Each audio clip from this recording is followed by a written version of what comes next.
Bien, empecemos. Muy bien, Fabián. ¿Cómo te has encontrado esta semana? Hola, bien, bien. Creo que una semana más de pandemia está bien. Sí, porque todavía seguimos en pandemia. Seguimos en pandemia.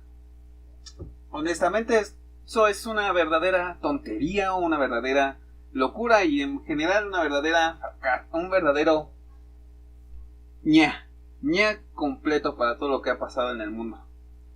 Bueno, la pandemia no es para tomarse a la ligera, pero definitivamente es molesta, ¿no? Sí, de que nos ha causado incomodidades, dificultades. Tal vez lo que más notamos de la pandemia es esos cambios que hemos tenido que hacer porque estábamos acostumbrados a una forma de vida que tuvimos que cambiar. Eso es lo primero y es por lo que mucha gente yo creo que está molesta. Pero perdemos o han perdido, esas personas que están molestas han perdido el objetivo real, que es la salud de las personas que han sido susceptibles a esta enfermedad. Hay personas que se han contagiado y que, pues por fortuna, para ellos por supuesto, no ha pasado más de estar en cama, tal vez incluso con oxígeno, pero que pueden seguir contando sus experiencias. Pero hay personas que no. Que sencillamente no lograron superar esa etapa y que pues bueno, se nos adelantaron en el camino, pero es importante señalar esto. La incomodidad que siente mucha gente por utilizar cubrebocas, por mantener una distancia apropiada, por tener hábitos de higiene básicos. Y esa gente que está molesta porque tiene que hacer eso y no lo hace, ha contribuido a que personas que a lo mejor sí han tenido la precaución o sí han tenido los cuidados adecuados se hayan contagiado y algunos de ellos no sobrevivieron. Y yo creo que en lugar de sentirse enojados deberían de recapacitar sobre sus hechos, porque gracias a su falta de cuidado, gracias a su descuido, gracias a su... no quiero utilizar palabras fuertes, pero ya se las imaginarán. A sus tonterías. En realidad son parcialmente culpables de la muerte de algunas personas. Y tal vez no saben ellos ni quién. Porque tal vez en esta cadena de eventos no conocen las personas que han muerto por sus descuidos. Y yo creo que eso es lo que hay que tomar en serio. Y a ver, eso entra de lleno a una pregunta al inicio de la plática de hoy. A la pregunta de hoy, que obviamente no va a ser resuelta. Nunca espero que las preguntas que yo plantee en estas charlas sean resueltas. Así que la pregunta es: ¿tú crees que haya un sentido de la responsabilidad innata solamente por el simple hecho de ser consciente de uno mismo? ¿Qué quiero decir? Que si la gente, sobre el simple hecho de ser consciente de uno mismo, o sea, de saber que él es una existencia, él es un ser que es capaz de pensar, razonar y poder actuar bajo su propio libre albedrío, es responsable de todo lo que ocurre, a pesar de que tal vez no sea su culpa. Por ejemplo, que lanza una roca, pero la roca no mató nada, pero causó una avalancha que sí mató. Sí, es lo que vendría siendo un oso, no podría. Bueno, creo que de lo que estamos hablando en este momento ya es algo parecido a lo que es el efecto mariposa, en donde un evento que aparentemente no genera algún daño o cambio, pero sí sucede o genera otro pequeño cambio y este genera otros dos o un cambio más grande, y se vuelve como la bola de nieve que va cayendo por la montaña. Va creciendo y va creciendo y llega el momento en que pues sí, pasan cosas, podrían ser terribles, podrían ser maravillosas, y que todo inicia con un pequeño cambio. Sí, pero, o sea, ¿tú crees que alguien que es consciente es culpable del efecto? Yo creo que sí. ¿Por qué? Porque debemos de ser conscientes de nuestro entorno. Vaya, si yo estoy en la calle comiéndome unas papitas, por ejemplo, y tiro la basura en la calle, es un evento que parece insignificante. Exacto. Y que tal vez no causa daño a nadie. O mejor dicho, no causa daño a nadie al inicio. En un principio no. O sea, el hecho de haber tirado la basura en la calle, el acto de haber tirado la basura no genera un problema. El que esa basura esté en la calle genera el problema. Sí genera un problema, y que en un principio no es un gran problema, es solo a lo mejor un mal aspecto, tal vez algo de suciedad, pero que si lo sumamos a otra serie de cambios, en realidad eso está generando un problema mucho más grande, y podemos llegar a tales niveles en donde podríamos hablar del cambio climático, de la degradación moral de la sociedad. Es decir, algo tan sencillo como tirar o no tirar la basura en la calle puede generar un cambio que puede ser, como dije hace un momento, trágico o maravilloso. ¿En qué sentido el maravilloso? Bueno, que si no lo tiras, sí estás generando un cambio a favor. Y si no hay nada que cambiar, por ejemplo, no existiera el cambio climático y por tirar eso... Bueno, si tiras la basura, vamos a suponer que no tuviéramos el problema del cambio climático. O al menos no esté sucediendo como está sucediendo hoy en día. Los cambios climáticos han sucedido a lo largo de la historia por diferentes razones. El sol, la rotación, las nevadas fuertes, el cambio de marea. Hay quien propone que los cambios climáticos son un proceso natural de la Tierra. Que lo son. Sí, pero el que estamos viviendo en la actualidad no es natural. Exactamente. Es como la extinción de una especie. Hay especies que desaparecen de forma natural y que el ecosistema está preparado para eso. No, mejor dicho, el ecosistema acaba con las especies que no están preparadas. Bueno, lo mismo pero al revés. La cuestión es que si, por ejemplo, los seres humanos acabamos con una especie de forma no natural, el ecosistema no está preparado para eso y se desbalancea.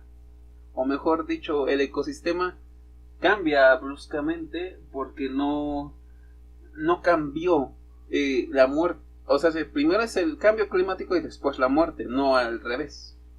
Y eso es lo que causa el desequilibrio, causando más tipo de cambio climático, porque no sé si sabías que podría ocurrir uno muy horrible si se extinguieran todas las abejas del mundo. Sí, las abejas, por favor no las maten. Las abejas parecen animales insignificantes. A veces vamos por la calle y vemos una abeja que está en el piso, que está muriendo.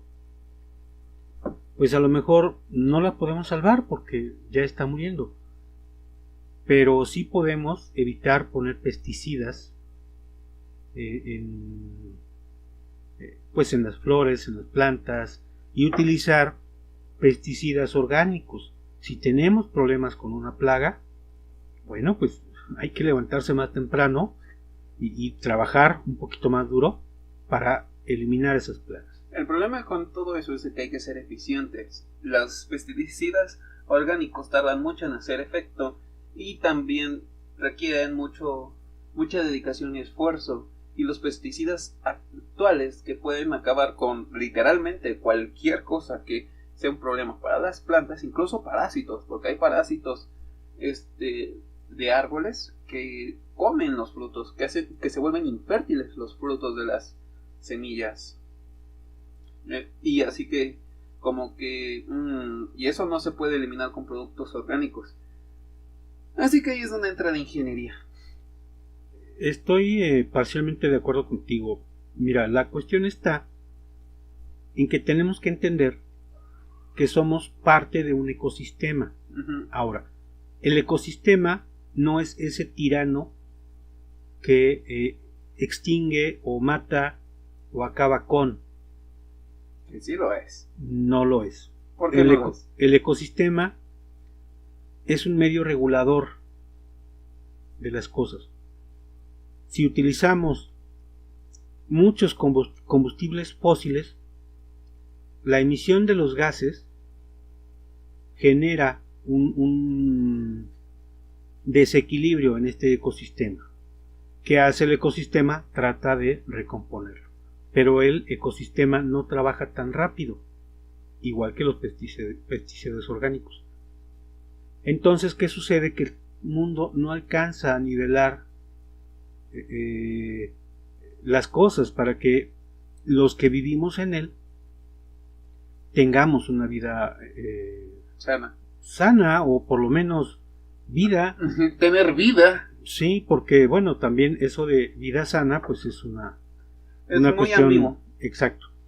Ahora, tenemos que ser conscientes que nosotros no deberíamos de tratar o de acabar con las plagas de manera tan agresiva.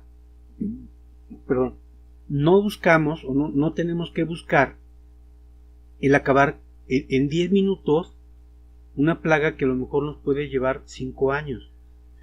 Pero los empresarios buscan acabar en 5 minutos porque ellos no quieren esperar 5 años para que su producción se venda.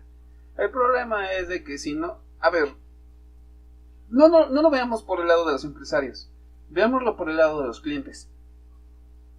¿Qué ocurre cuando los clientes se enojan?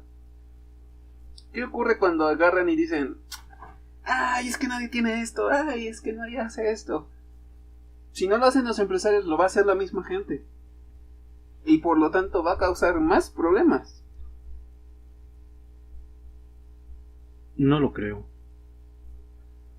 No lo creo, porque mira, la necesidad es la madre de la invención, así que...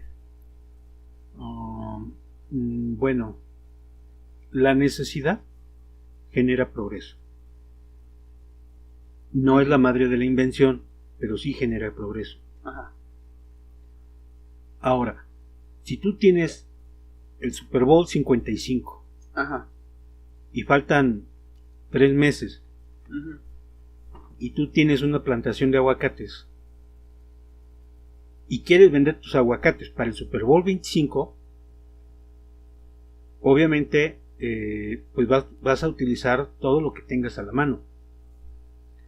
Está bien, no lo veamos del lado de los clientes, de los empresarios. No lo veamos del lado de los empresarios, veámoslo del lado del consumidor final. Ajá. No el cliente, el consumidor final. Ahora, el consumidor final, ¿por qué va a pedirte guacamole? ¿Porque es una costumbre? Exacto. ¿Porque es una necesidad? Es una costumbre. Entonces, si desde los medios que han patrocinado y han promovido el Super Bowl 55 con guacamole, podrían no promocionarlo con guacamole, y entonces el consumidor final no estaría tan necesitado de ese guacamole. Pero aquí se te olvida un detalle, es el hecho de que agarran y no es la publicidad la culpable, sino la gente influida. Porque, digamos, la publicidad es tan solo el 20% del culpable. El otro 80% es la gente influyente. La gente que le gusta el guacamole e influye a cientos de miles. y que esa gente que incluye a otros influencers, incluye a otras celebridades. Sí, se genera una cadena. Exacto, pero no fue por publicidad, fue por... Ahora, ahí sí, se dio una necesidad, pero una necesidad de liderazgo, de seguir cierto patrón. Por ejemplo, mi youtuber o mi actriz favorito está consumiendo guacamole en este Super Bowl, yo quiero ser como él, o me encantaría hacer lo mismo que él está haciendo en este Super Bowl, así que voy a buscar guacamole. Pero es que no es el único, también, no sé, el actor, la actriz, la productora, todos. Y al final, simplemente lo que hacen los medios publicitarios, la mayoría, no todos, porque hay algunos que genuinamente crean eso, o crean un estado de necesidad artificial, o sea que realmente no se quiere, y por lo tanto ahí se genera un consumidor que siguió a su artista, a su líder o a su persona más querida hacer lo mismo, simplemente porque pues es alguien que adora, y no es como que puedes controlar a todas las celebridades y decirle no consuman guacamole porque no hay, y vamos a dañar el medio ambiente. No, al final simplemente se dio la necesidad. Sí, mira, estamos envueltos en un mercado. Sí. No es fácil salir de ese mercado. Porque crea la misma persona. ¿Mande? El mercado lo crea la misma persona. Exacto, es una de las razones por las que no es sencillo salir de este mercado. Es decir, la gente solicita, y aquí va un ejemplo muy sencillo, muy claro. La gente este momento pide pan y se le da pan. Sí, bueno, no iba a hablar de pan, iba a hablar de otro producto que en épocas pasadas era despreciado. ¿Qué era él? Las alitas de pollo. Las alitas de pollo se vendían junto con el guacal y se utilizaban solamente para sazonar el caldo, para darle sabor al caldo. Que muy buen caldo. Sí, definitivo. Pero, ¿qué sucede? Que la gente, bien, pues comía pechuga, comía cuando menos, por lo menos comía pierna y muslo. Las alas eran despreciadas, igual que las patas. No tienen carne, mucho pellejo y puro hueso. Era algo para tirar a la basura, algo para alimentar a los perros o a lo primero que se cruzara o se lo pudiera comer. ¿Qué sucedió? Que a alguien se le ocurrió asar las papitas, las alitas. Entonces, las alitas asadas al carbón o fritas o como sea, con salsa barbecue, con salsa picante, con salsa dulce, y de repente se vuelve un boom. ¿Y qué tal si ¿Y qué sucede? Que las alitas, cuando te las vendían o casi te las regalaban en la pollería, ahora es de los productos más caros.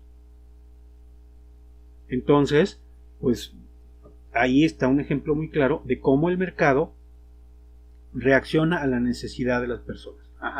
Ahora, definitivamente la sobrepoblación genera conflictos que a veces no son fácilmente previstos o sencillamente solucionables a primera vista. De hecho, ahí es donde tiene que nacer la inventiva y cómo solucionar estos problemas que de repente van surgiendo ante una población que, pues, no lo sé, antes no comía patas de pollo y ahora las comen por cantidades importantes. No, se comen todo el pollo, casi. Bueno, solo faltan las uñas. No me creas, yo no tengo pruebas de esto. Las uñas, las crestas, el pico y otros las ponen elementos en las ¿cómo se llama? ¿En las salchichas?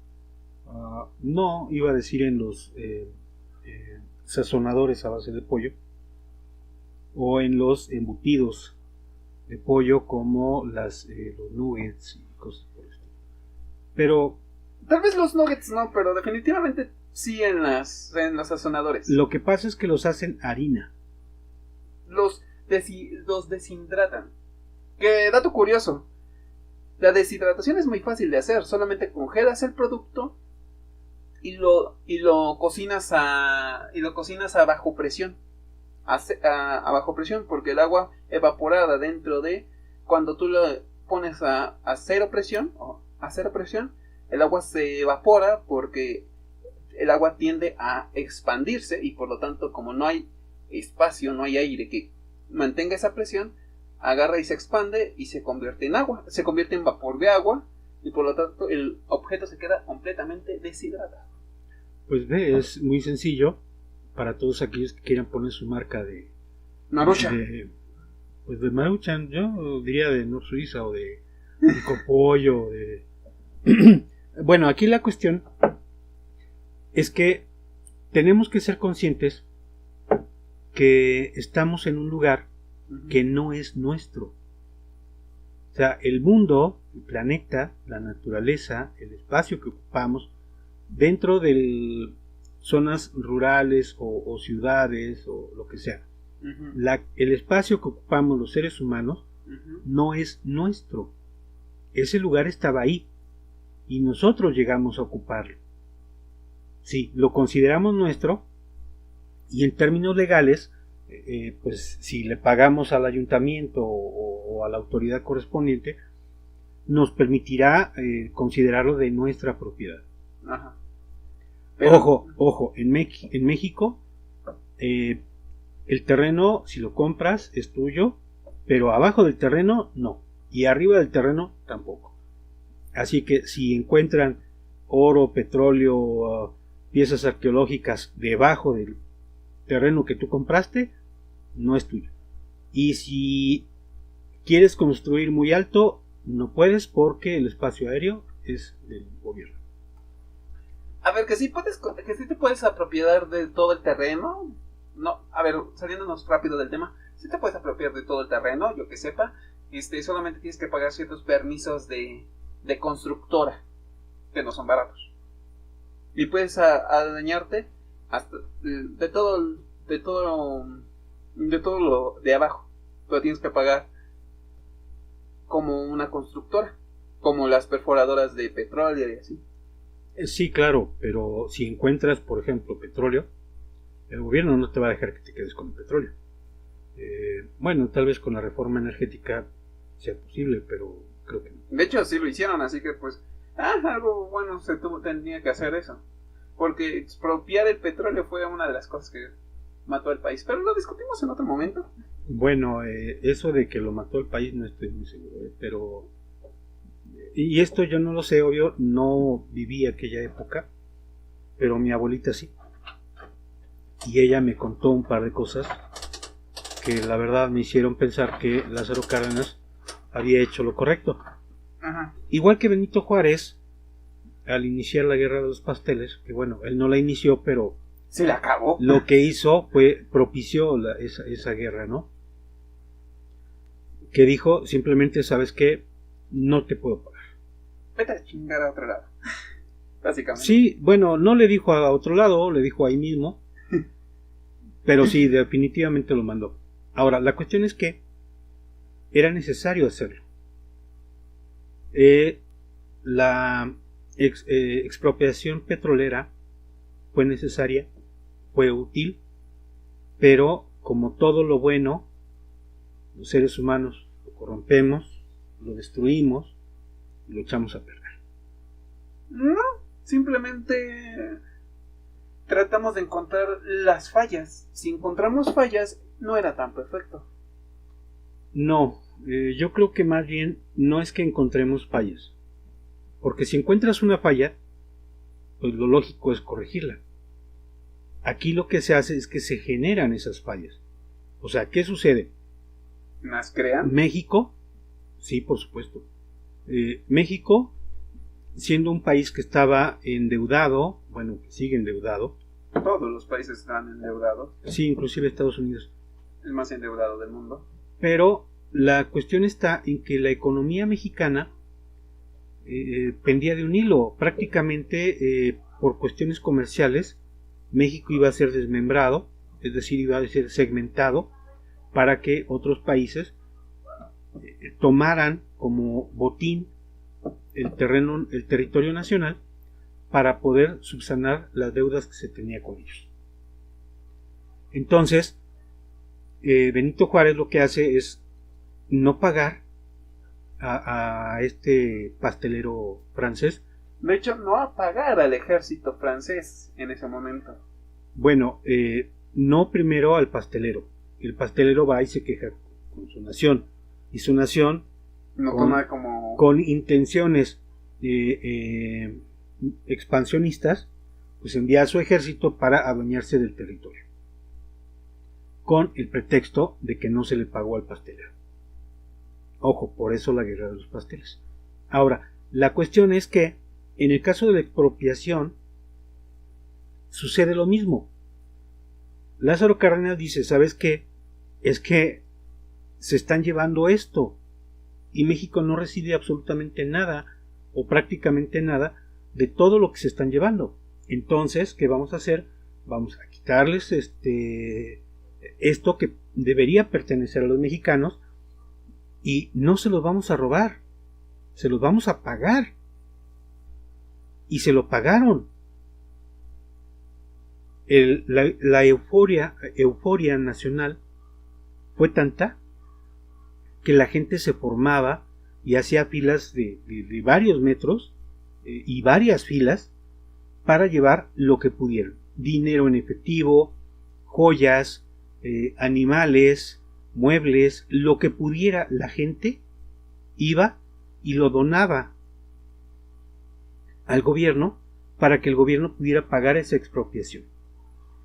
Después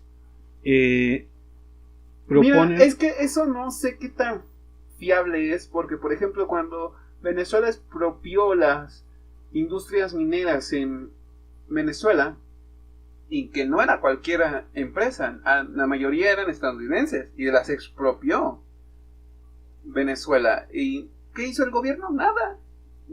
Le dio la espalda a sus propias empresas mineras que estaban en Venezuela, les dio la espalda, y Venezuela se quedó con toda la producción minera ya llegada en Venezuela, ya estaba en Venezuela. Bueno, de Venezuela yo no te puedo decir mucho. Lo que sí te puedo decir, y esto que te cuento de las filas enormes que se hacían, y que eran varias filas, y que la gente, esto me lo contó mi abuelita de viva voz, y ella lo vivió, ella participó en esa euforia. Ahora, la cuestión está en que si ya tenemos una empresa, y de hecho te iba yo a contar esta parte de la historia, el gobierno inglés, porque las petroleras, la mayoría eran inglesas, habían inglesas y portuguesas, no había tantas norteamericanas, porque ellos estaban trabajando en su país. Entonces el gobierno inglés pone un embargo económico a México. Sí. Y a México no le pueden vender gasolina. Ajá. Las reservas de gasolina... Bueno, comprar. Pero no. Comprar. No le pueden vender a México gasolina. La industria ni vender, requería ni comprar. Requería de gasolina. Uh-huh. Si las refinerías no producían gasolina, México se iba a detener. Uh-huh. Entonces México tendría que comprar gasolina al extranjero. ¿Y qué hizo Inglaterra? A México no le vendan gasolina. Uh-huh. México no podía vender gasolina porque no tenía. No era necesario poner un embargo a ese respecto, pero sí al hecho de que México comprara la gasolina. Okay. Entonces Lázaro Cárdenas va al Politécnico y le dice: ¿sabes qué? Necesitamos refinar el petróleo y producir gasolina. Nuestras reservas nos dan tanto tiempo para poder empezar a refinar nuestra propia gasolina. Obvio, los empresarios ingleses, portugueses también, suponían que México no podría lograrlo. Pero ¿qué crees? Que sí lo lograron, con ingenieros del Politécnico. Sí. Ahora, aquí la cuestión es que toda esta historia heroica uh-huh. se corrompe cuando la gente que maneja lo que ahora conocemos como Pemex empieza a adueñarse de la empresa, empieza a llevarse el dinero, a meterlo en sus bolsillos, a meterlo en sus cuentas de bancos, a vender cosas de manera pero mira cómo elevada. lo planteas tú. A ver, tú lo planteas como que fue un gran logro para Lázaro Cárdenas, para el Politécnico, para México en general, crear su propia refinería. Sí, que sí lo fue. Pero no planearon nada al futuro, solo lo crearon. Es como que tú creas un coche súper resistente, el mejor de su época. Pero ¿qué pasa después? Otro güey llega y lo choca. Tal vez no le pasó nada al primer impacto, al sexto, al séptimo. Pero tú no le pusiste ninguna regla. No te vayas por tal carril, no hagas tal cosa.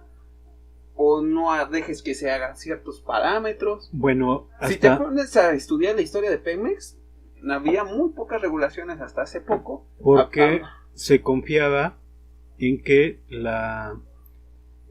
el nacionalismo y el compromiso con el país iba a estar por encima de.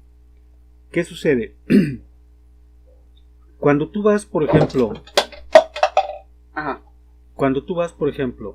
a servirte un plato de comida, ajá, pues vas, sacas el plato, abres el recipiente donde está la comida, lo viertes en el plato, tal vez lo calientas, tal vez lo comes inmediatamente, y todos esperarían que terminando, no sé, tal vez, si se derramó algo de comida, lo limpies, y si no, entonces por lo menos laves tu plato cuando termines de comer, y cuando lo laves o lo seques o lo dejes en un lugar adecuado.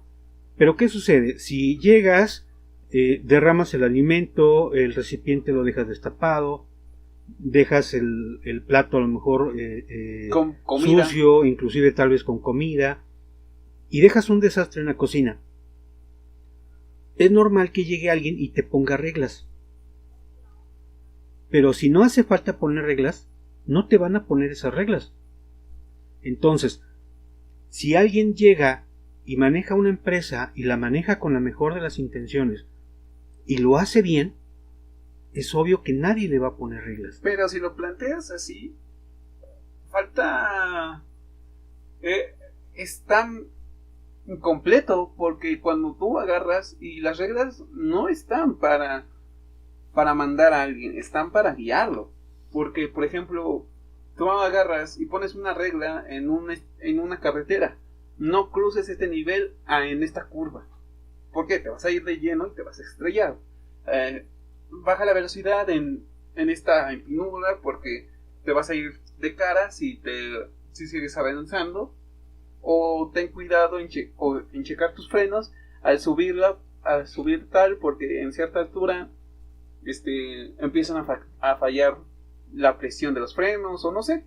Mira, las reglas están para guiar a las personas a que no cometan estupideces. Pero actualmente las reglas se van ideando. Uh-huh. Pero en un origen, uh-huh, las reglas se dan en base a ensayo y error. ¿Qué sucede? Yo construyo una carretera, por el ejemplo que acabo de poner. Construyo una carretera, híjole, aquí hay un cerro, le voy a dar la vuelta. Le doy la vuelta, pero no le pongo peralte uh-huh, a esa curva. Entonces, ¿qué sucede? Que mucha gente llega y se estrella. ¿Sabes qué? Ponle un reductor de velocidad, ponle peralte a la curva y diles que manejen a un máximo de tal velocidad.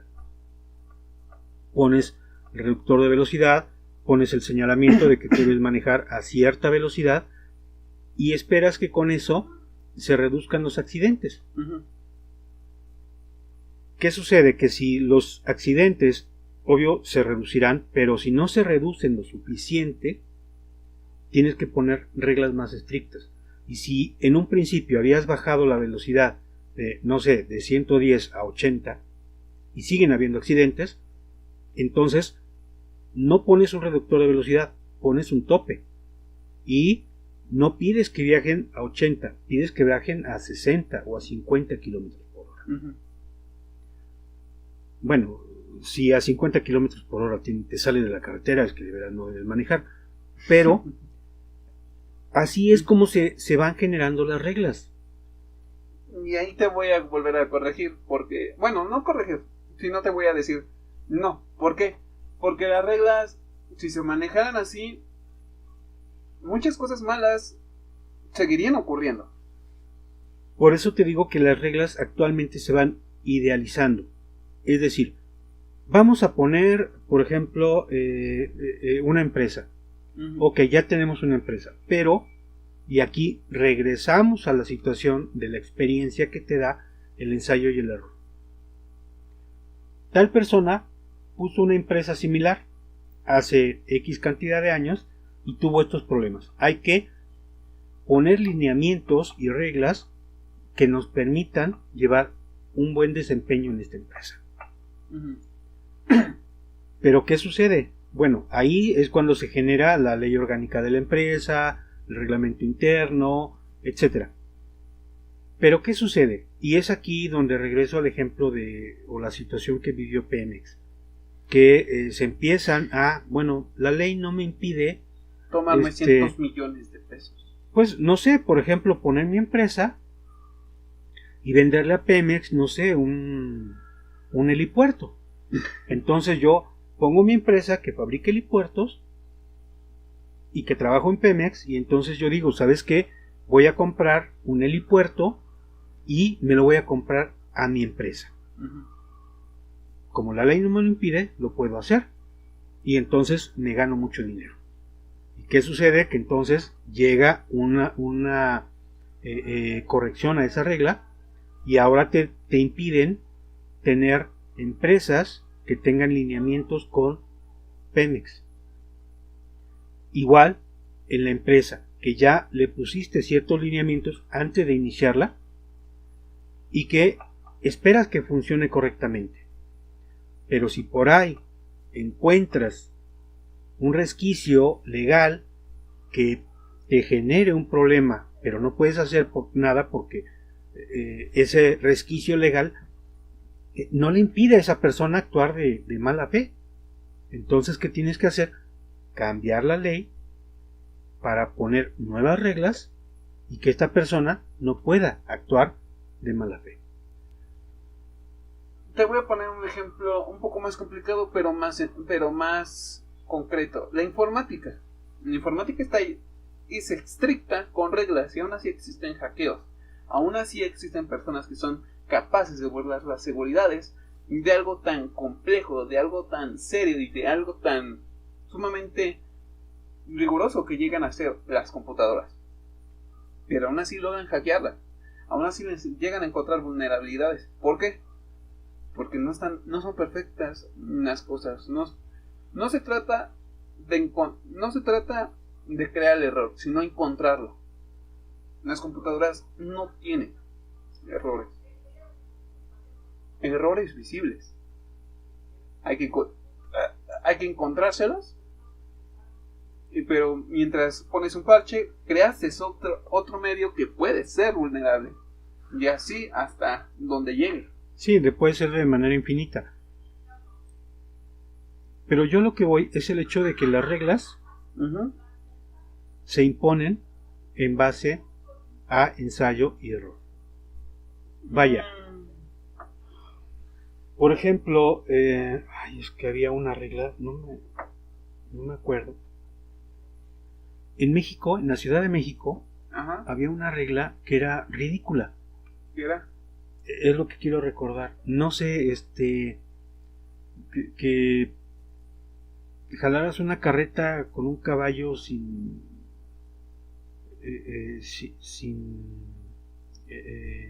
herraduras, por ejemplo. O sea, no sé, no me acuerdo, pero era una regla así completamente ridícula. ¿Y qué sucede? Que esa regla estuvo ahí durante muchos años. Hasta que llegó el momento que alguien dijo, ¿sabes qué? Es que esta regla no la ocupamos. vamos a derogar esta ley. Y entonces derogaron esa ley, pero durante muchos años estaba prohibido, no sé, pasear con gansos en Reforma, no sé, no recuerdo qué y regla era. Por eso, de hecho, eso valida lo que yo iba a decir. No está hecho por base de error, está hecho bajo la propia creencia y lógica impuesta, no bajo la funcionalidad y la eficiencia del proceso. ¿Qué quiere decir? Quizás una regla antes era no cobrar impuestos por ventana. Bueno, ¿qué pasó? De hecho sí se cobraban impuestos por ventana. ¿Qué si lo hacían? Que es una regla estúpida. Sí, pero querían sacar dinero y lo que hacían era que si tenías una ventana que excedía ciertas dimensiones y estaba a cierta altura, pues tenías que pagar impuestos. Sí, por ejemplo, eso es una regla estúpida. Ahora bien, ¿qué pasa? No beneficia nada, no beneficia al proceso. ¿Al proceso de qué?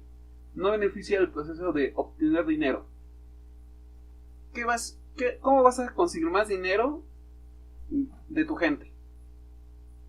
Haciendo que, pues, ellos ganen más dinero. Así que si tú quieres ganar más dinero, ellos tienen que ganar más dinero para que tú les puedas cobrar más. Cobrar 10,000, cobrar el 10% de 1,000,000, que cobrar el 80% de 1,000 pesos, es una enorme diferencia. Porque la gente va a decir, ay, ¿para qué voy a ganar 1,000,000 si me van a quitar el 80? O cuando las personas van a agarrar y van a decir, gano 1,000,000 y solo se quedan con 100,000 pesos.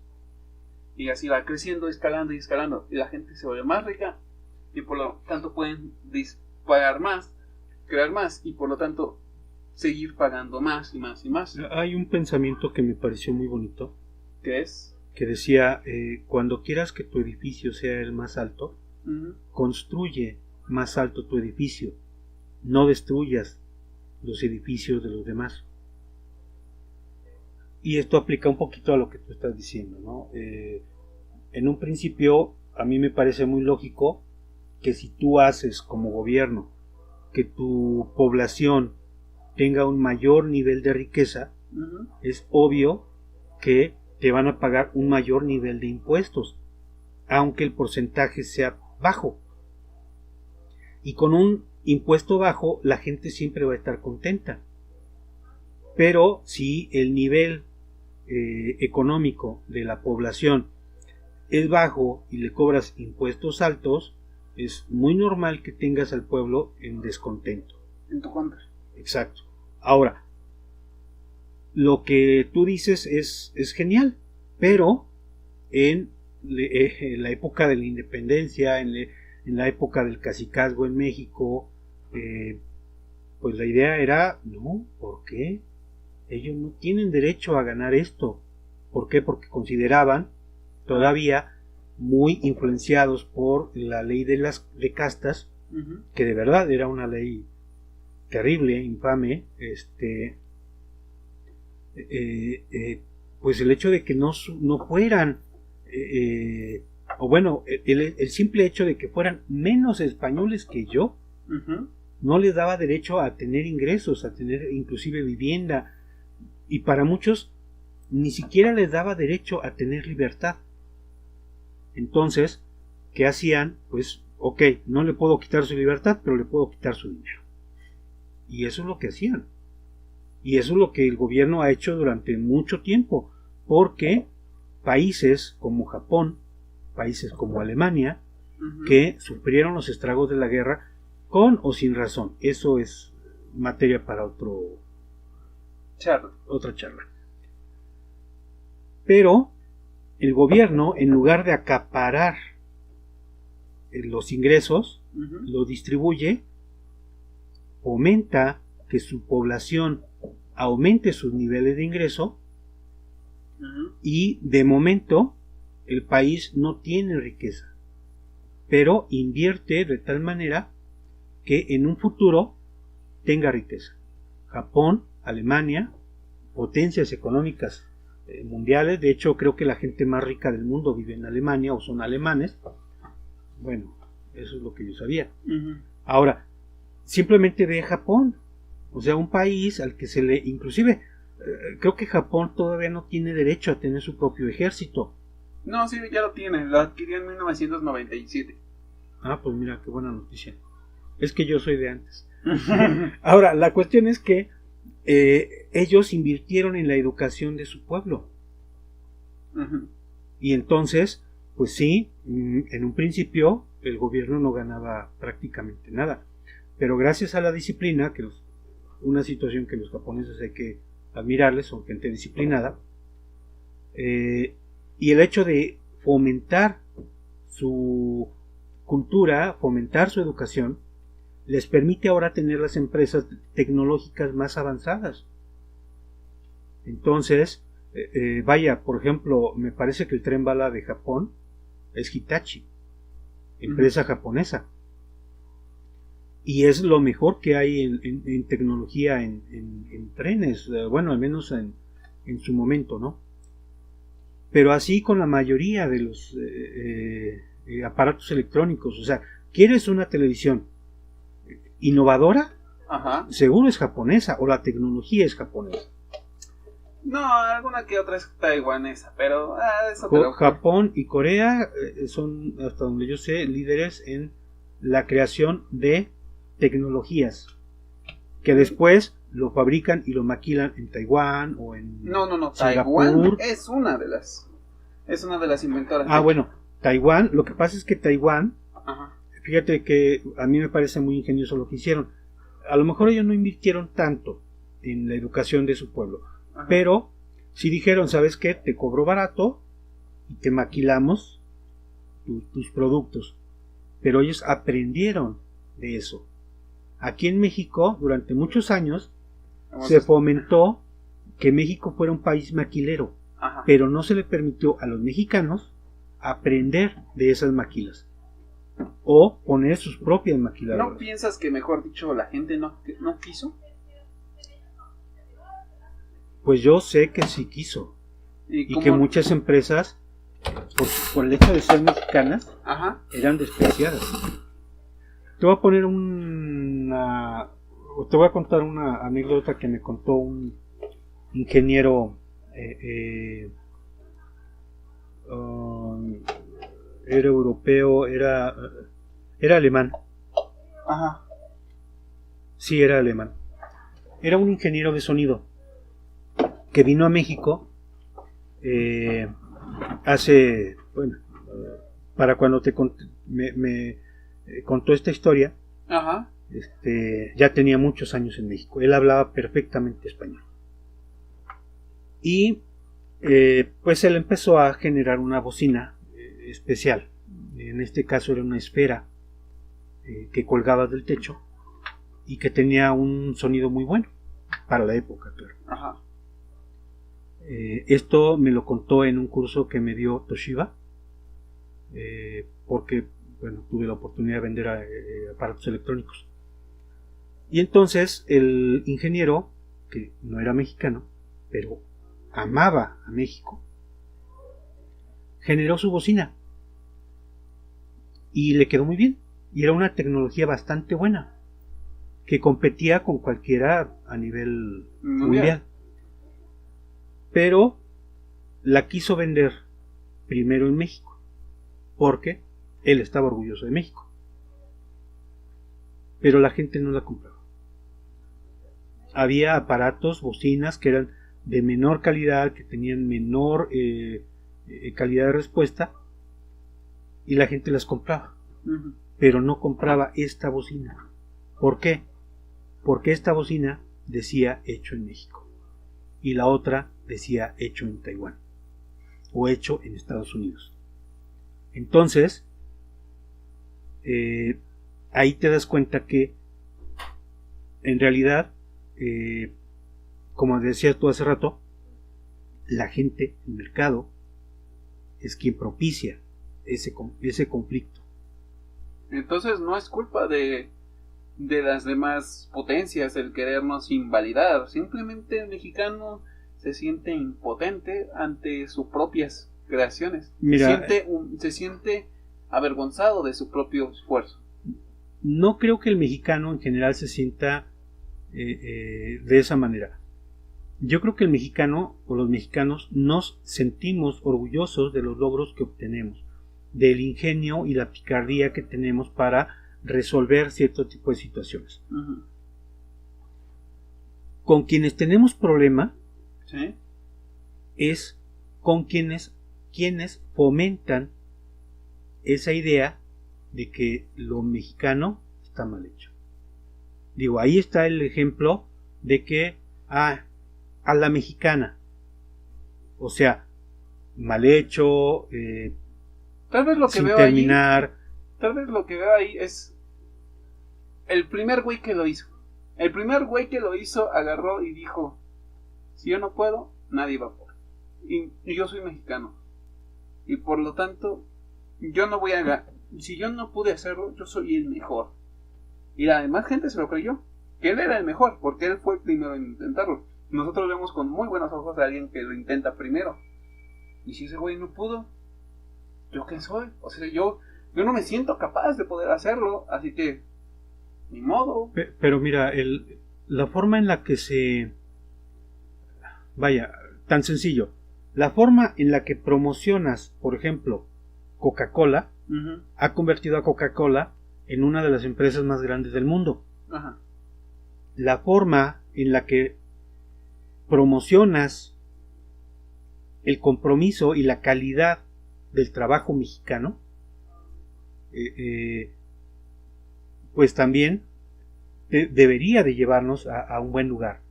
Pero prefieren, inclusive nosotros mismos como mexicanos preferimos ridiculizar nuestro trabajo. Llega un ingeniero norteamericano, quiere desatornillar una tapa y utiliza el destornillador que se fabricó exclusivamente para eso. Llega el mexicano, lo ve, no sé, agarra una moneda, un clip, lo que sea, y lo desatornilla.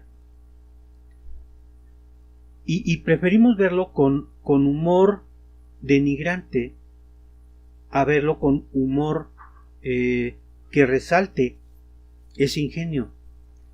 Preferimos pensar que arreglar, no sé, por ejemplo, una falla en el motor y ponerle un alambre torcido o ponerle un pedazo de cinta, que los que son famosos por arreglar todo con cintas son los norteamericanos, pero preferimos decir, ahí se va, con eso aguanta, nomás con que me llegue yo a tal lugar y ya veo después, y después lo dejamos. Tal vez es una combinación de 4 factores.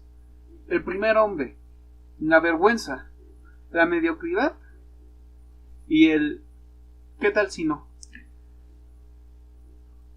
Lo del primer hombre no puedo argumentártelo. Lo de la mediocridad, sí. Pero es que a los mexicanos nos han educado como mediocres. ¿O el mexicano se ha criado él mismo como mediocre? No. Quienes nos educaron como mexicanos fueron los españoles. Y los españoles nos trataron primero como, bueno, no a nosotros, pero sí a los nativos de este continente, Uh-huh. los trataron como seres que eran superiores al perro, Uh-huh. pero inferiores al ser humano. Que de hecho ni siquiera estaban seguros de que tuviéramos alma. Uh-huh. Desde entonces, y por ejemplo el hecho de que el capataz, el cacique, el terrateniente, el presidente, el gobernador, lo que corresponda, el padrecito de la iglesia nos decía que éramos de lo peor, que no valíamos para nada, que solo éramos una plebe, etcétera, etcétera, etcétera, y el hecho de que viviéramos en una condición de esclavitud durante muchos años, generaciones de hecho, nos fue fomentando esa idea de que somos mediocres, pero en realidad no. Los mexicanos tenemos un ingenio y una habilidad que muchos países buscan, y muchos países vienen a México para capturar talentos mexicanos y llevarlos a sus países.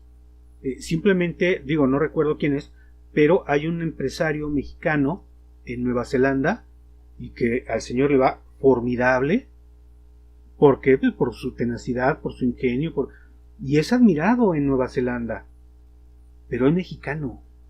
Y si él tuviera esas oportunidades que ha tenido allá, aquí, te lo aseguro, o sea, aquí estaría el señor. Ahora, si el gobierno, y esto te lo pongo como ejemplo, el gobierno cubano. A ver, Espérame tantito. El gobierno cubano promociona el socialismo, sí, pero también la validez de una persona como persona y no como un objeto de mercado. Tú, cubano, vales porque eres cubano y porque eres un ser humano. Si eres una mujer, no porque seas hermosa o porque seas fea, vales más o vales menos. Tú, hombre cubano, no porque seas guapo, porque seas feo, vales más o vales menos. Vales porque eres un ser humano y tu esfuerzo es el que va a llevar adelante el triunfo en tu persona. Aquí en México no. Aquí en México preferimos dejarle todo a gente como el Chapulín Colorado, al Chavo del Ocho, que nunca consigue su torta de jamón, y esos son nuestros héroes. Entonces, si se promoviera el talento y la capacidad del mexicano, te lo juro, o sea, México estaría en otro lugar. Mucha gente dice, ¿para qué lo intento? No, pues es que yo quiero ser doctor. Ay, pero hay que estudiar muchos años. No, pues es que yo quiero ser ingeniero, pero ganan muy poquito. No, pero ¿para qué? Si mira, te metes de judicial y te hinchas de lana. Esas ideas son las que nos han marcado como mexicanos y son las que nos han hecho daño como nación. ¿Pero te das cuenta que todas esas son ideas mexicanas? Impuestas y manejadas por gente poderosa para mantenernos. Sí, en principio no, pero ya después sí. ¿Tú has oído hablar del grupo Hipeyron? Ah, sí, ya lo habías contado. Bueno, pero no aquí. Ok, a ver, cuéntalo. Bueno, el grupo Hipeyron era un grupo de intelectuales mexicanos que tenían capacidades increíbles. Había un señor, el cual no recuerdo ahorita el nombre. ¿Perón? En el grupo, dentro del grupo Hipeyron. Pero bueno, a ver si ahorita te puedo decir cómo se llamaba. Este señor tenía un trastorno en la cabeza. Sí. Era muy inteligente, era muy capaz. De hecho, fue buscado por universidades en Francia, varias universidades en Francia y otra en Inglaterra, para que fuera a estudiar allá. O sea, no solamente lo becaron, lo vinieron a buscar para llevárselo a estudiar allá. Y este señor, pues, estando aquí en México ya, estando en Francia me parece, él quiere hacer un experimento. Y ahí es donde yo considero que tiene un grave problema de, no sé, locura. Resulta con que él piensa que puede educar al pueblo de determinada manera. Y eso es lo que hizo. Durante mucho tiempo, durante mucho tiempo, ¿sí? Por ejemplo, en el caso, es un ejemplo muy claro, ¿sí? El problema de los estudiantes del 68. Ah, claro. En este caso, él genera, primero propone que la edad legal ya no sea los 21 años, sino sean los 18. Ajá. Y además genera una serie de conversaciones, obviamente apócrifas, entre el Consejo Nacional de Huelga y otro, una columna periodística que sale en la prensa, de hecho, que se llamaba ¿Imparcial? El labrador. Ajá. Entonces, Emilio Uranga. Emilio Uranga. Entonces, él satanizó y manejó de tal manera a la población mexicana de la época que se tomó a los estudiantes como verdaderos criminales, gente a quienes había que tenerles miedo. Y ustedes saben que un estudiante lo que hace es estudiar, pero comprender. Se les tenía miedo a tal grado que se da el evento en Cananea, donde un grupo de estudiantes quieren ir a escalar un cerro, un monte, pero se quedan a pasar la noche en un poblado. Sí. ¿Y ustedes quiénes son? Les preguntan. Somos estudiantes. Para ellos era obvio, muy natural. Uh-huh. Pero para el pueblo no. ¿Qué sucede? Que el pueblo, al escuchar que son estudiantes y tener ya este sentimiento agresivo hacia los estudiantes conseguido por el señor Uranga, sí, Emilio Uranga, pues persiguen y matan a los estudiantes. Entonces, pues ahí tenemos el claro ejemplo de que este señor manipuló la conciencia de la población mexicana. Y es el tipo de cosas que hemos estado viviendo durante muchos años. Gente como este señor y muchos otros que, por el hecho de decir yo quiero ganar, pero no quiero que ganen los demás, acapara los mercados, evita el libre mercado entre mexicanos. Uh-huh. Y muchos prefieren, porque obvio les dan subvenciones, darle prioridad a inversionistas extranjeros para que puedan tener empresas en México.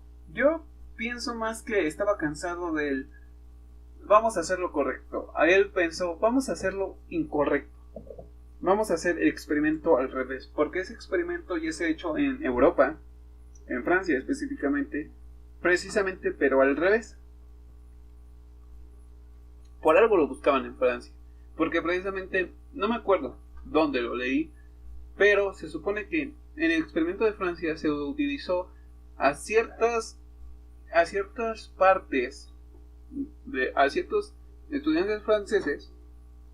Aquí es donde entra la hipótesis, porque no me acuerdo bien, que era de que pusieron a varios estudiantes y los pusieron a crear varios centros de educación. Hicieron mucha propaganda de que los estudiantes mejoraban tales posiciones económicas, mejoraban la salud y así, un buen de cosas. Y pues las universidades se llenaban, más gente iba, y la universidad no es cara. Lo que es costoso es entrar, porque muchos quieren entrar y se exige mucho. Y por lo tanto, por haber mucha gente, la gente que sí logra entrar es la mejor de la mejor.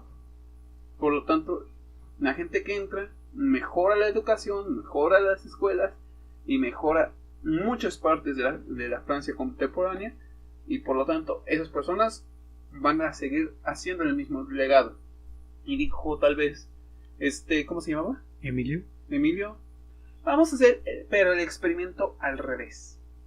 Si funcionó de una manera, tiene que funcionar de otra, ¿no? Igual no era un loco, sino era alguien que no seguía las normas de forma ortodoxa y dijo, vamos a cambiar. Pero, ¿estás de acuerdo? ¿Que está mal? Sí, está mal, pero... Bueno, mira, no iba a decir que estuviera mal. Ok. Te pido de nuevo que... no, sí, pero... Bueno, estarás de acuerdo que aquel que lleva a cabo un proceso de masas debe procurar que el beneficio sea para esas masas y no sea al revés. Aquí lo hizo por ¿Vanidad? sí, vanidad, por sentimientos ególatras, sí, por el hecho de decir, nada más por el hecho de decir, yo puedo hacer esto. Pero ¿estás de acuerdo que el causar un daño tan terrible como el que causó y que mucha gente no sabe, mucha gente no conoce a este señor, nunca supo de este señor? ¿Por qué? Porque Tal aparte de vez esto, él pensaba... se mantuvo en las sombras. Él estuvo siempre detrás de el presidente que estuvo antes de Luis Echeverría, Adolfo López Mateos, me parece. Ajá.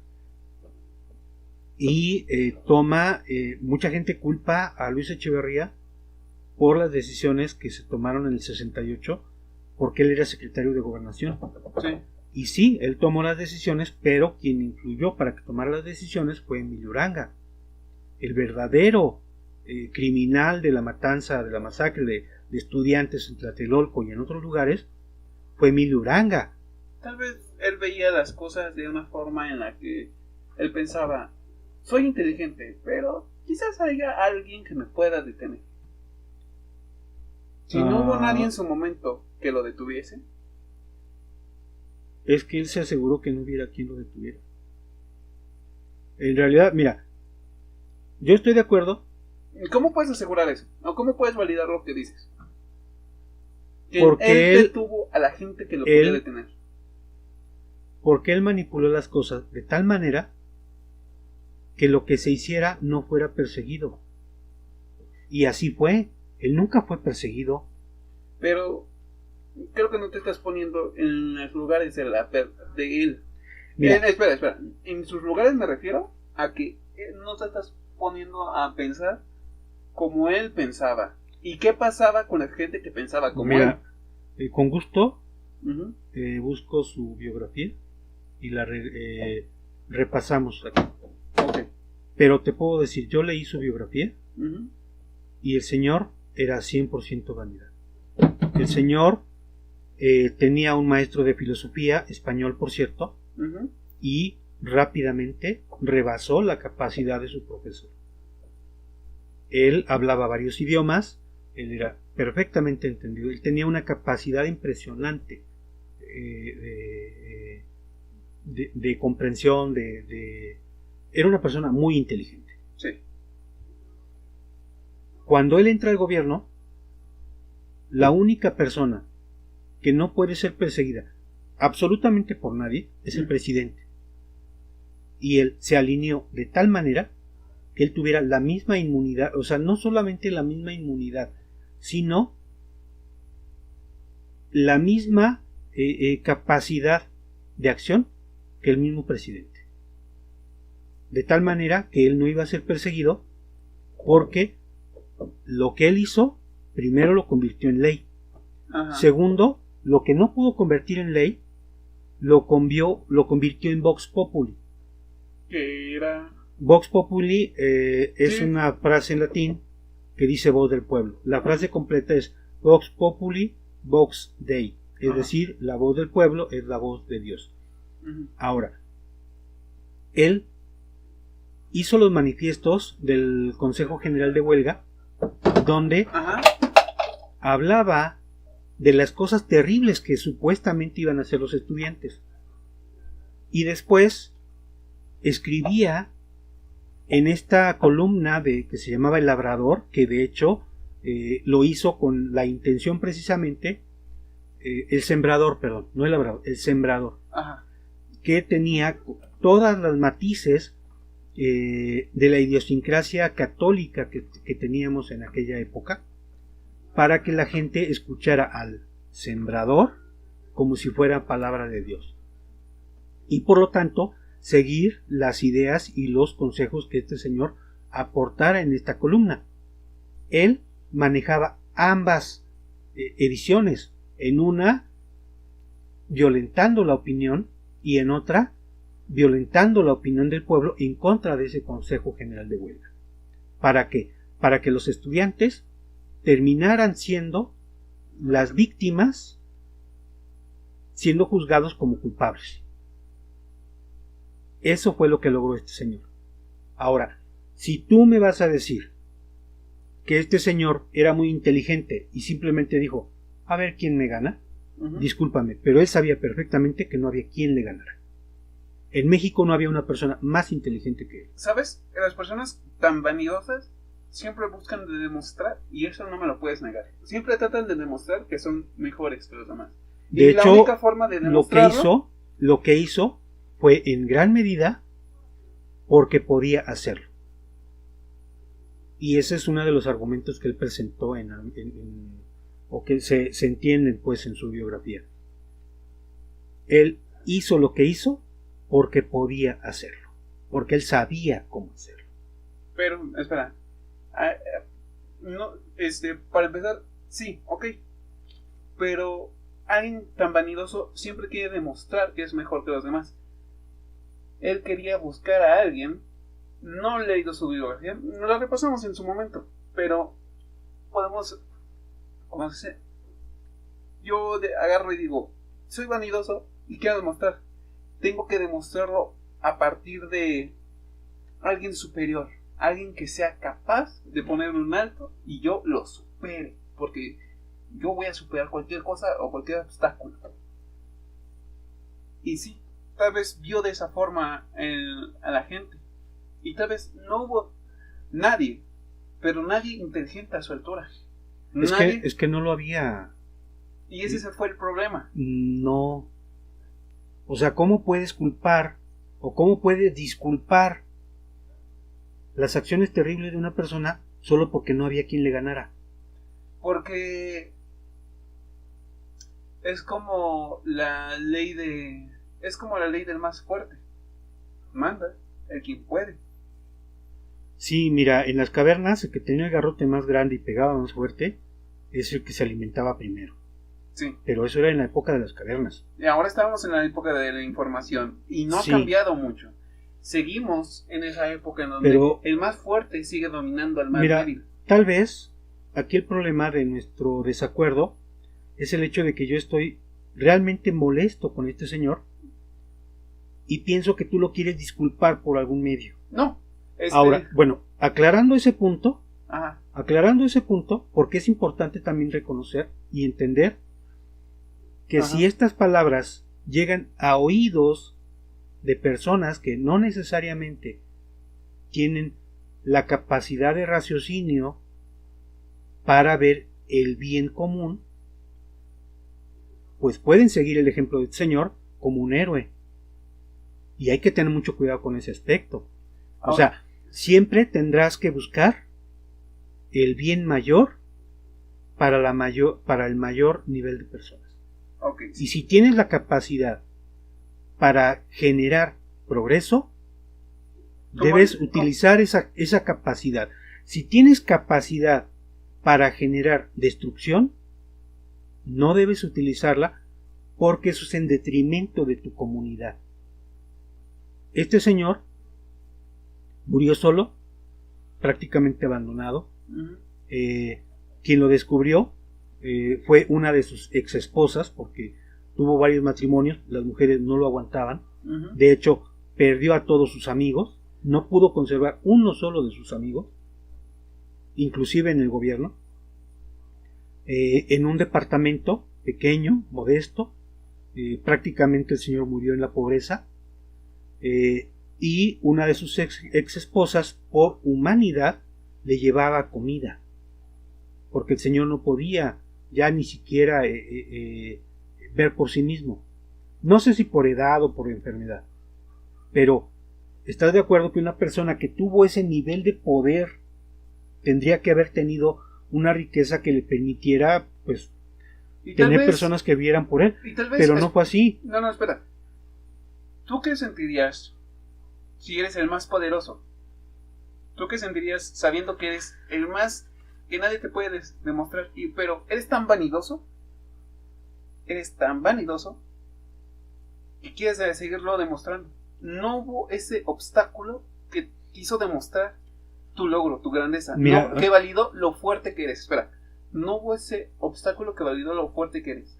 Y por lo tanto te frustras, te desempeñas mal y simplemente prefieres cualquier cosa y te dejas de esforzar, y por lo tanto si murió pobre, miserable y sin nadie quien lo amara, era por depresión. O sea que es una víctima. No. Te vuelvo a repetir, yo estoy muy, y te lo juro, muy molesto con este personaje. Ya lo sé. Y no creo que alguien en su sano juicio quisiera minimizar la monstruosidad que hizo este señor. Fue una monstruosidad. Fue una monstruosidad. Pero, o sea, el hecho de que los soldados se infiltraran dentro de los grupos estudiantiles y utilizaran un guante blanco para saber quién era estudiante y quién era militar, no fue cualquier cosa. Entonces, te vuelvo a repetir, la monstruosidad, porque fue una monstruosidad. No importa si Mariano, el de la radio, dice, ay, un 2 de octubre cualquiera. No, discúlpenme, pero fue una tragedia para la nación. ¿Sabes cuántos estudiantes murieron? ¿Cuántos de esos estudiantes podrían haber llegado a ser científicos, gobernantes o buenos gobernantes porque tenían un interés por la sociedad? Y todas esas muertes, simplemente por el hecho de que hayan muerto jóvenes, es una tragedia.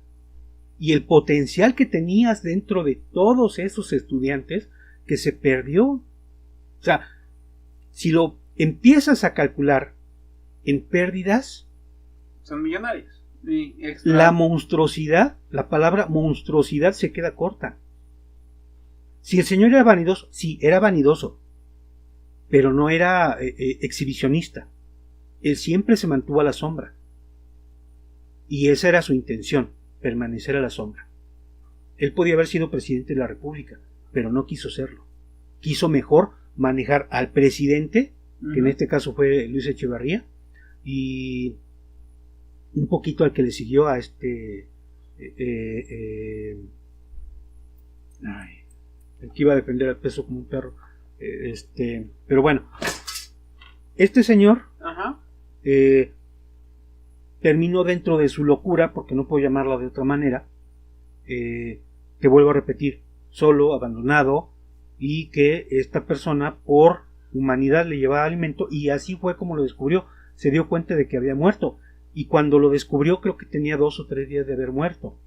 Esto lo menciono para que cualquier persona que nos esté escuchando, si es que nos llegan a escuchar, por supuesto, ojalá que sí, recapacite y piense, no que hay que hacer el bien por hacer el bien, no. Es algo que yo le digo a mi hijo. Hay que ser responsables de las consecuencias de lo que hacemos. Hay que aceptar las consecuencias.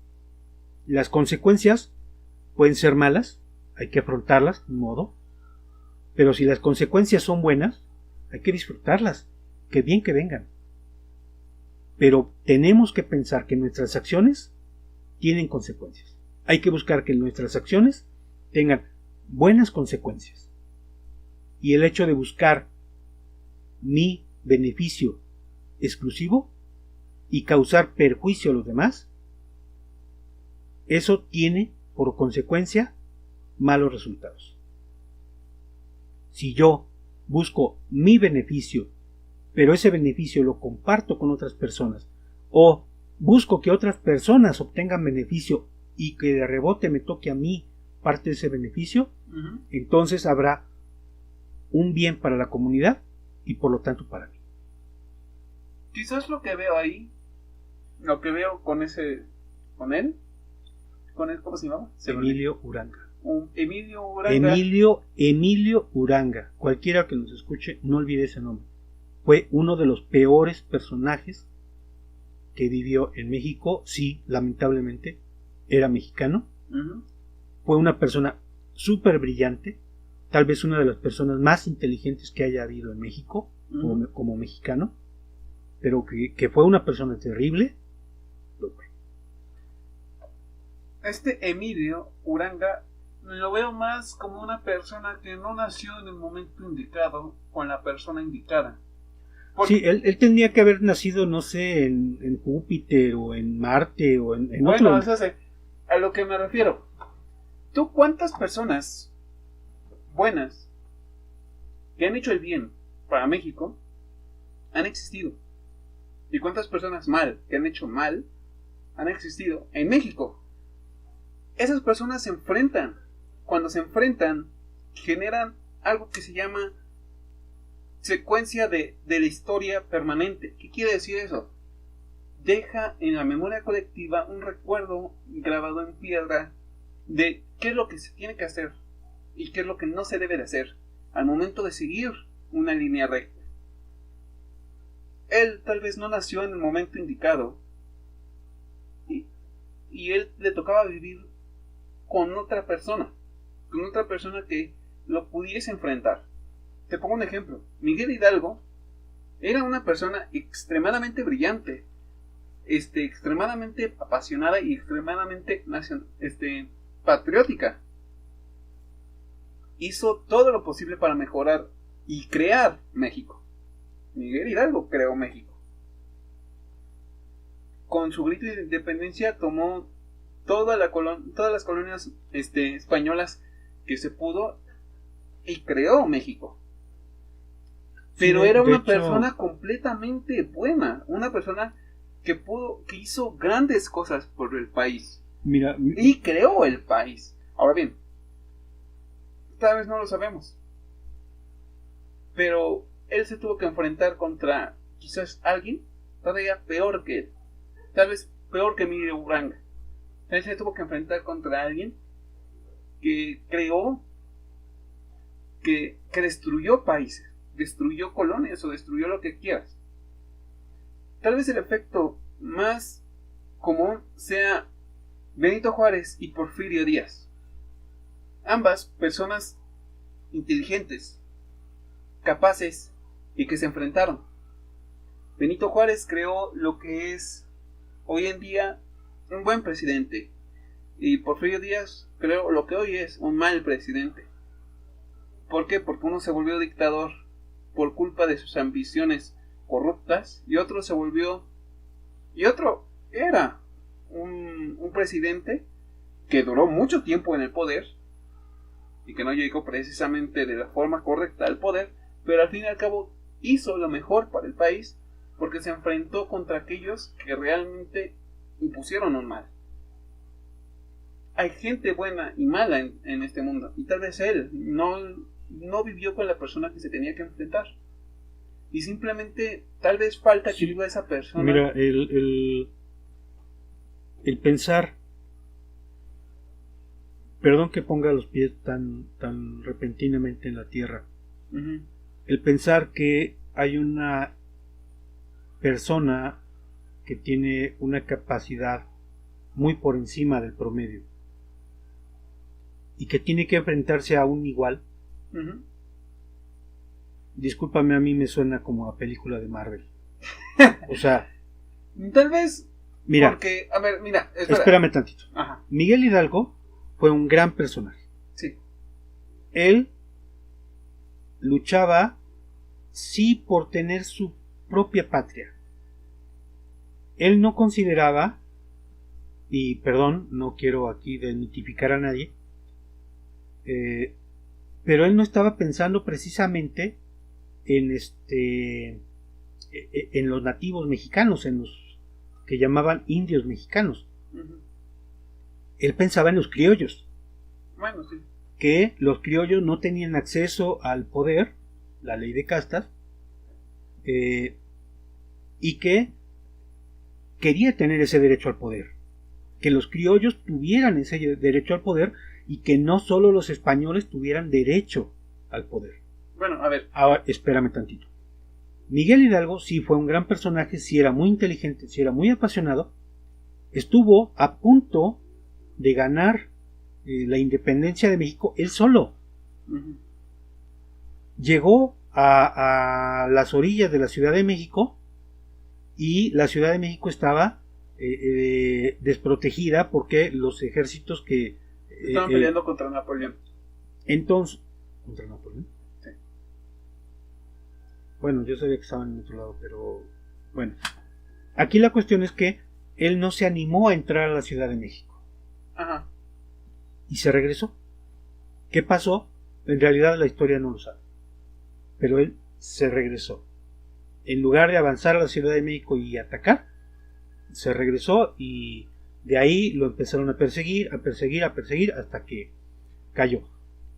Un personaje que tal vez sea un poquito menos alabado que Miguel Hidalgo, que fue Morelos, José María Morelos y Pavón, él sí veía un poquito más por el pueblo mexicano, no por los criollos, sino que él quería un poquito más la igualdad. Miguel Hidalgo era tan inteligente que decidió promulgar la abolición de la esclavitud. Sí. Y fue el primero en el continente americano en abolir la esclavitud. Sí, Benjamín, Abraham Lincoln, un gran personaje, muy famoso, pero claro, la mercadotecnia nos habla de que Abraham Lincoln era el padre de la libertad porque abolió la esclavitud. Miguel Hidalgo lo hizo antes. Bueno, lo intentó antes. Bueno, no, sí lo hizo porque dentro del gobierno que él creó, que él lideró, se abolió la esclavitud. Pero espera, no sé quién, porque tuvo que haber habido alguien que hizo que las tropas retrocedieran. Tal vez es ese alguien que no sabemos, es ese Miguel Uranga de su época que se enfrentó a ese Miguel Hidalgo en su época. Y sí, parece muy de Marvel, pero ¿qué es lo que pasa? No se trata de encontrar a tu superior o encontrar a tu igual. Se trata de que las personas grandes están por encima de todo lo demás y por lo tanto sus iguales se van a encontrar muy fácilmente.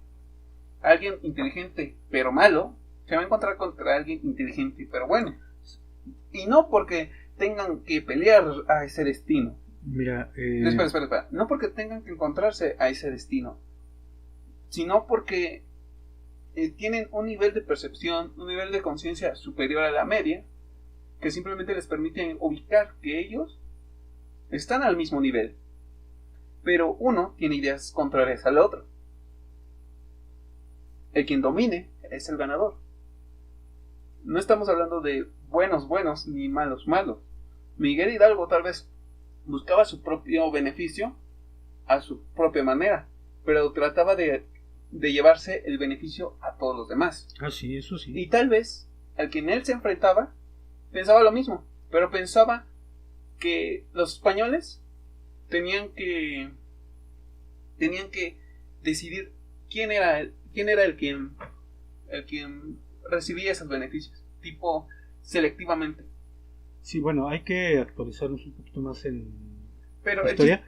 Pero el chiste es de que no se trata de algo evento Marvel o algo evento apocalíptico o algo evento el destino, sino simplemente de mero estadístico. Si tú no ves nada a tu alrededor y a la distancia logras vislumbrar algo igual o similar a ti, te vas a acercar a ese igual a ti y por lo tanto si no concuerda contigo va a haber conflicto y el quien logre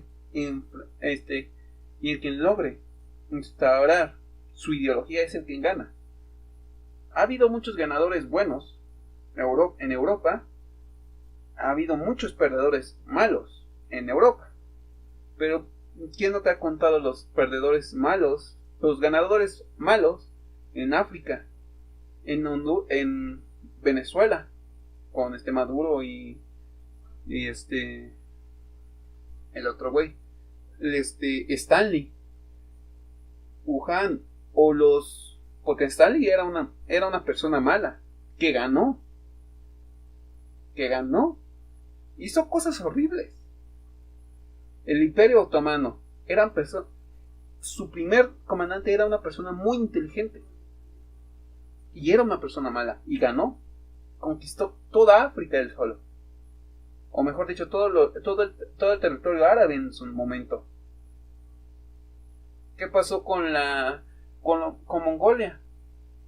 Él era malo, el grande, Genghis Khan era una persona mala y ganó.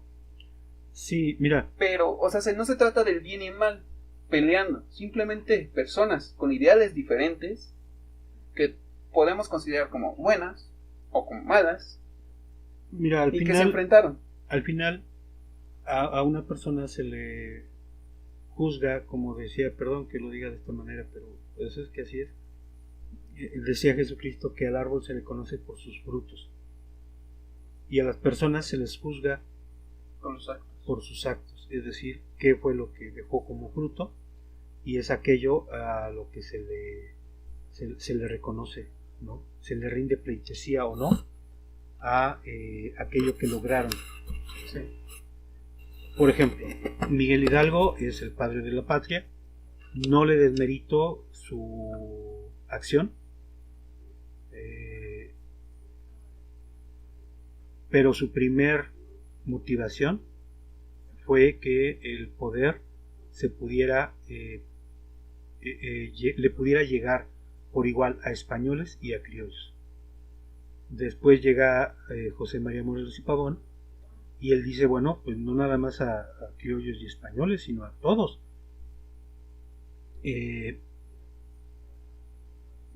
Nadie es completamente bueno y nadie es completamente malo, excepto Emilio Uranga. Él sí era completamente malo. Ok, tal vez. Sí, tiene razón, tal vez. Yéndonos un poquito hacia el lado de las películas de Marvel, te puedo decir, un gran poder conlleva una gran responsabilidad. ¿Qué es lo que trataba de decirte desde un rato? Bueno, pero yo te gané. Ahora, la cuestión aquí es el hecho de que si tú este poder lo utilizas para detrimento de, se te considerará malo. Si lo utilizas para beneficio de, se te considerará bueno. Benito Juárez, y lo menciono porque tú lo mencionaste, es considerado un ejemplo de lo que es un presidente mexicano. Ajá. Fue un presidente valiente, un presidente que tomó las decisiones correctas por el bien de la nación, sí, pero hay un dicho que dice, si Benito Juárez viviera, seguiría gobernando. Entonces, él era tan dictador como Porfirio Díaz. Porfirio Díaz fue un personaje terrible, sí, porque no renunció al poder. Y no pretendo disculparlo ni desmeritarlo, nada, ¿no? O sea que el señor tomó el poder y no lo soltó y mató a las personas que se le enfrentaban, eso no lo quitó de la historia por nada. Pero causó muchas cosas buenas. Él fue el que tomó el ejército de Oriente después de que Ignacio Zaragoza, que había vencido a los franceses en Puebla, muriera, me parece por, no sé, tifoidea, neumonía, algo por el estilo. Ajá. Y cuando muere, el ejército francés repliega al ejército mexicano, y el ejército de Oriente, que era quien le podía hacer frente, se disemina, y sobre todo en Oaxaca. Ajá. Porfirio Díaz toma el mando del ejército de Oriente, lo reestructura y enfrenta a los franceses. Y es Porfirio Díaz quien en realidad le gana a los franceses. Cosa bien irónica, ¿verdad? Cuando Porfirio Díaz llega al poder, empieza a traer avances tecnológicos y culturales a México. Sí, porque estaban en la plena revolución industrial. Curioso, ¿no? La mayoría de los no hay que olvidar objetivos, la mayoría de los objetivos que tuvo Porfirio Díaz para traer a México eran franceses. Trajo el cinematógrafo, que era de los Lumière. Ajá. Trajo los estos organillos que todavía se ven por la calle, que eran franceses. La música, el arte era francés. El arte, en fin. Persiguió y le ganó a los franceses, pero después los admiró tanto que quiso traer de ellos muchos avances. Estuvo bien, ayudó mucho al país, pero sí hubo un gran progreso como país. Eso que ni qué. Es que era una persona buena. Perdón, era una persona inteligente. Pero, bueno, quién sabe qué tan inteligente, porque todo esto fue por encima de la población promedio o la población en general, que era gente pobre, y la pobreza aumentó de forma dramática. Y luego se vino una sequía terrible y en fin, ya hubieron muchas cosas. Pero no hay que olvidar una cosa. Benito Juárez era una persona inteligente. Porfirio Díaz era una persona inteligente. Uno utilizaba su inteligencia para poder mantener una nación estable y en paz hasta donde se podía, y otro aprovechó el avance tecnológico de las potencias emergentes, Inglaterra y Estados Unidos, para poder modernizarse y poder enfrentarse a todos sus adversarios, y eso no lo desmerita. Si este Benito Juárez se le hubiesen presentado las mismas oportunidades, hubiese hecho lo mismo, solamente que de una forma diferente. Sí, bueno, Benito Juárez tenía más en perspectiva a la población más humilde, y Porfirio Díaz no. Porfirio Díaz prefería a una élite y que el pueblo, pues si moría o no moría, pues a él no le importaba, ¿no? Sí, pero el chiste es de que ambos eran personas inteligentes. Uno era más bueno que el otro. Porfirio Díaz se quedó como el malo, no porque fuera ese malo. Se quedó como el malo porque la gente se quedó apoyando las ideas que ayudaron a mantener la esperanza en su momento al país, que vendría siendo las ideas y las motivaciones de Benito Juárez. Sí, pero por ejemplo aquí en el caso de Benito Juárez se le reconoce como un buen presidente porque vio por el bien de la mayoría, y Porfirio Díaz vio por el bien de la minoría. Aldo, muchas gracias. Es que ha sido una plática. Podemos seguirle todavía un rato más, pero por dificultades técnicas y porque no nos quedan unos cuantos minutos de grabación. Fue divertido y honestamente bastante curioso la plática de hoy. Sí, creo que no estaba planeada. No, nunca está planeada. Nunca la planeamos. Así que fue un gusto, Fabián. El gusto es mío, Aldo. Un saludo a todos los que nos escuchan, los que no nos escuchan. Pues para qué les mando saludos si no nos van a escuchar. Pero igual les deseo lo mejor. Ok, muchas gracias a todos por venir. Yo soy Teshpok y nos vemos en la próxima.